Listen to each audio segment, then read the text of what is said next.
ማሻአላህ ተባረከላህ ያኔ መስላኒ ሐራበኒ ጨፌው ሰላም ጤና ይስጥልኝ ውድና የተከበራችሁ የዩቲዩብ ቻናል ተከታታዮች በሙሉ ሰላም ናችሁ? እንዴት ናችሁ? እኔ በጣም ሰላም ነኝ አልሐምዱሊላህ። አዲስ ጀማሪም ከመሆኔ እንድታበረታቱኝ እፈልጋለሁ። ላይክ፣ ኮፒ ሊንክ እንዲሁም ሼር፣ ኮሜንት በማድረግ ቤተሰብ ይሁኑ። ዛሬ በሐራ ዙሪያ ነው የምገኘው። ዛሬ ደግሞ ለየት ባለው ሁኔታ የሐራ የገበሬው ማሳ በተሻለ ሁኔታ ገብቼ ያየሁ እገኛለሁኝ። ይህ ግን አየሩም ጨፌው ምናምን ሁሉም በጣም ደስ የሚል ቦታ ነው ዛሬ የዋልነውና በሐራ ዙሪያ ያላችሁ ልጆች ላይክ እና ኮፒ ሊንክ እንዲሁም ሼር በማድረግ ቤተሰብ ይሁኑ። ሽንኩርት፣ በርበሪ፣ ቲማቲም፣ ጤፍ፣ በቀሎ፣ ጥንቅሽ ሁሉም ነገር በዚህ ቦታ ላይ ይገኛል። ሐራ በኒ አሁን ላይ ያለው ሁኔታ ውሃው ለማህበረሰቡ ትልቅ አስተዋጽኦ እያበረከተ ይገኛል። የሐራ በኒ ውሃ እስከዛሬ አልተጠቀምንበትም ነበር። አሁን ግን ገበሬው በሰፊው የተጠቀመበት ይገኛል። የሐራ በኒ ውሃ እንደዚህ በዚህ ማስጎብኘት እንችላለን። ቅርብ ነው፣ ርቀት የለውም፣ አገዳው ደርሷል። የተለያዩትን ነገሮች ሁሉንም ማግኘት ይቻላል። ጤፍም የደረሰ አለ፣ በቀሎ አገዳው በዚህ ሁኔታ ነው። አገዳው ነው ሳይድ አገዳውም የዚህ ሁኔታ ነው።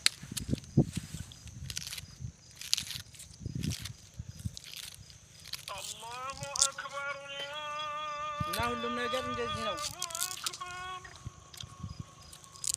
አቡ ሰላሐዲንን ላይክ ሼር እንዲሁም ሰብስክራይብ ኮሜንት በማድረግ ቤተሰብ ይሁኑ ይያሉ ሀይቅ ቀረሻሉ በኮባ ሞተረ ሽቶ ገና አንተሩን ገንበረ ራጨብጭ እንደምታዩት በዚህ መልኩ አገዳ ስንበላ ውለናል። ገበሬን ድርቅ አይበግረውም።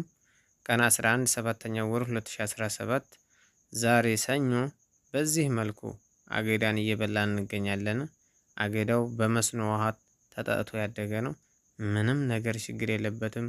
በጣም የሚጥም አገዳ ነው ዛሬ ስንበላዋል። እንደምታዩት ሀይቁ ደርሰናል። በሚገርም ሁኔታ ነው ያሳለፍነው ዛሬ። ሰውየው እኮ ሊከራከር ሳይሆን ሊያጣራቁ መጣው ያለ ነው።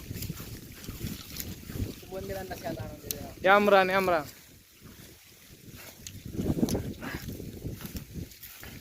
ነገሩ ወዲያ መጥቶ ነው ተሸገነ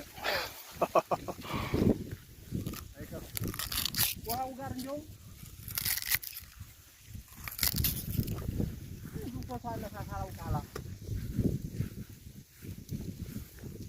እንደምትመለከቱት በሐራ በኒ ዙሪያ የሚገኘው አገዳ በዚህ አይነት መልኩ በጣም ያምራል።